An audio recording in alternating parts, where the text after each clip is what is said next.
손흥민이 또 한 번 미친 클래스를 보여줬습니다. 그리고 이날 경기 중 포착된 한 장면이 영국 축구 팬들을 충격에 빠뜨렸는데요. 과연 이 장면이 왜 그렇게 화제가 된 걸까요? 프리미어리그 29라운드 풀럼 원정 토트넘이 초강수를 뒀습니다. 올 시즌 마지막 트로피 가능성인 유로파의 모든 것을 걸고 대담한 로테이션을 단행한 것인데요. 그런데 라인업이 공개되자 팬들은 곧바로 절망에 빠졌습니다. 토트넘이 리그를 포기했다. 손흥민 없이는 희망도 없다 등 SNS를 뜨겁게 달구는 반응이 쏟아졌죠. 이 라인업으로 이기려면 기적이 필요하다는 의견과 함께 결국 후반 손흥민 투입으로 해결해야 한다는 분위기가 팽배했습니다. 이는 너무나 당연한 반응이었습니다. 최근 극도로 부진했던 브레넌 존슨과 마티스텔이 이끄는 공격진은 솔직히 경기를 던지는 거나 다름없었기 때문이죠. 또한 손흥민 없이 솔랑키 혼자서 전방을 이끌기에는 전문가들 역시 그가 고립될 것이라는 우려를 표했을 정도니까요. 그렇다면 손흥민이 빠진 토트넘은 실제로 어떤 경기력을 보여줬을까요? 그리고 후반전에 손흥민이 투입된다면 그는 다시 한번 손세이셔널을 증명해낼 수 있을까요? 경기 초반부터 토트넘은 흔들렸습니다.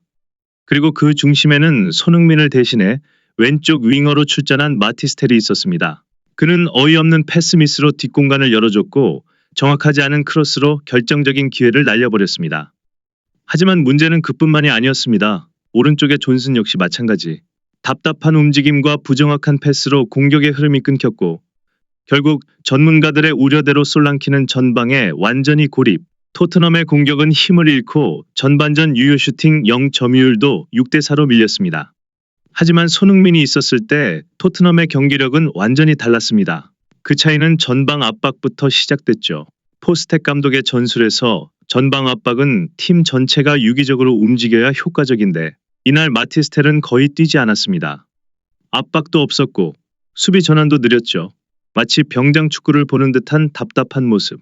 반면 손흥민이 있었다면 그는 무의미해 보일 정도로 먼 거리에서도 끈질기게 압박을 시도했고 결국 지난 알크마르전에서 선제골을 만들어낸 장면처럼 직접 볼을 따내며 팀에게 결정적인 기회를 제공했습니다. 하지만 손흥민이 주는 차이는 이게 전부가 아니었습니다. 훨씬 더 중요한 포인트가 남아있었죠. 이 장면을 보면 솔랑키가 협력 수비에 막혀 고전하다가 결국 볼을 빼앗기고 맙니다. 그리고 비슷한 장면이 반복되면서 토트넘의 공격은 점점 무력해졌죠. 볼을 전방으로 연결할 방법이 없었고 결국 공격다운 공격조차 하지 못한 채 답답한 흐름이 이어졌습니다. 하지만 손흥민이 있었다면 그는 등지고도 압박을 이겨내며 정확한 패스를 배급하고 효과적인 연계 플레이로 공격의 활로를 열어냈을 것입니다. 단순히 개인 기량을 넘어 토트넘의 전체적인 공격 전개를 바꿔놓을 수 있는 선수가 바로 손흥민이었던 것입니다. 특히 이날 토트넘의 박스한 플레이는 심각할 정도로 엉성했습니다. 공간 창출도 부족했고 패스 타이밍도 맞지 않았으며 결정적인 슈팅조차 나오지 않았죠. 이 모든 문제는 결국 손흥민의 부재에서 비롯된 것이었습니다. 그가 없는 토트넘은 공격 축구를 한다는 말이 무색할 만큼 무기력한 모습을 보였습니다. 결국 포스텍 감독에게는 빠른 결단이 필요했는데요. 후반전 시작과 동시에 손흥민을 투입. 손흥민이 유니폼을 갈아입고 몸을 풀기 시작하자 토트넘 팬들은 폭발적인 환호성으로 그를 맞이했습니다. 이제 모든 것이 달라집니다. 그가 투입된 순간 경기의 흐름이 어떻게 뒤집혔는지 직접 확인해 보시죠. 손흥민의 영향력은 즉시 드러났습니다. 전반전과는 달리 풀럼이 갑자기 내려앉기 시작한 것. 이는 손흥민을 극도로 경계한 마르코 실바 감독의 전술 변화였습니다. 하지만 손흥민은 그 압박을 돌파하는 법을 알고 있었죠. 그는 낮은 위치까지 내려와 볼을 받아주며 빌드업을 도왔고 원터치 패스로 빠르게 기회를 창출하며 토트넘의 공격 템포를 완전히 바꿔놓았습니다. 이 장면을 보세요. 손흥민의 패스 한 번이 벤탄쿠르를 거쳐 결국 베리발의 슈팅까지 연결됩니다. 후반 시작 불과 10분 만에 토트넘은 무려 슈팅 5개를 시도. 전반전 슈팅 한 번 제대로 하지 못했던 모습과는 완전히 다른 경기력이었습니다. 손흥민 한 명이 경기를 완전히 바꿔놓고 있었죠. 이날 손흥민은 크래크 자체였습니다. 토트넘 진영에서 우도기가 전진하는 상황. 손흥민이 내려와 절묘한 힐패스로 풀럼 수비. 둘을 단숨에 벗겨냅니다. 이제 우도기 앞에는 단 한 명의 수비수하지만 그는 우물쭈물하며 결정을 내리지 못했고 결국 좋았던 공격 기회를 허무하게 날려버렸습니다. 그러나 문제는 이게 끝이 아니었습니다. 우도기는 한 가지 큰 착각을 하고 있었죠. 이 장면을 보세요. 손흥민이 공을 잡고 전진하는 순간 관중석이 일제히 기립하며 기대감이 최고조에 달합니다. 모두가 손흥민의 슈팅을 기다리고 있었죠. 그는 수비수를 제치고 완벽하게 박스 안으로 진입. 이제 손흥민의 전매 특허인 가마차기가 나올 타이밍. 그런데 그의 길을 막고 있는 건 풀럼의 수비수가 아니었습니다. 바로 우도기.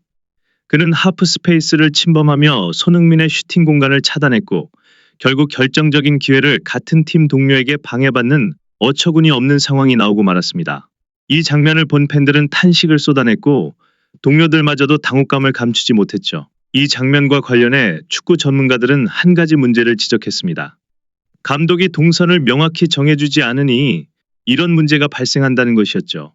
손흥민이 뒤에서 패스를 공급하고 우도기가 이를 받는 장면이 계속해서 반복. 그러나 문제는 우도기는 수비 한 명조차 제대로 제치지 못하는 선수이고 마무리 능력까지 부족한데 계속해서 공격적인 위치로 올라가고 있다는 것입니다.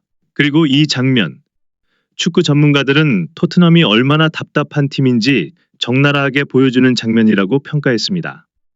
손흥민이 침투하는 순간 메디슨은 수비를 유인하기 위해 거리를 벌렸습니다. 이 자체는 분명 좋은 움직임이었지만 풀럼 수비진은 메디슨이 아닌 손흥민을 마크하는 것을 선택. 그러나 그들은 손흥민의 돌파를 두려워한 나머지 거리를 벌리며 공간을 내주고 말았습니다.